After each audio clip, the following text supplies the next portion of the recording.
اسرائیل اور لبنان کے درمیان جنگ بندی کے سلسلے میں آج پھر واشنگٹن میں اہم بیٹھک لگے گی۔ لبنان اور اسرائیل نے نئے مذاکرات کے لیے اپنے وفود میں نئے عہدیدار شامل کیے۔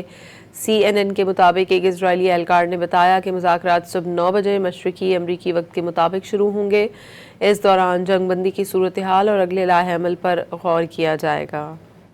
اسرائیل اور لبنان کے درمیان جنگ بندی کے سلسلے میں آج پھر واشنگٹن میں اہم بیٹھک لگے گی۔ لبنان اور اسرائیل نے نئے مذاکرات کے لیے اپنے وفود میں نئے عہدیدار شامل کیے۔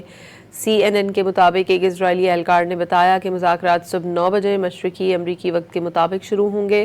اس دوران جنگ بندی کی صورتحال اور اگلے لائحہ عمل پر غور کیا جائے گا۔ اسرائیل اور لبنان کے درمیان جنگ بندی کے سلسلے میں آج پھر واشنگٹن میں اہم بیٹھک لگے گی۔ لبنان اور اسرائیل نے نئے مذاکرات کے لیے اپنے وفود میں نئے عہدیدار شامل کیے۔ CNN کے مطابق ایک اسرائیلی اہلکار نے بتایا کہ مذاکرات صبح 9 بجے مشرقی امریکی وقت کے مطابق شروع ہوں گے۔ اس دوران جنگ بندی کی صورتحال اور اگلے لائحہ عمل پر غور کیا جائے گا۔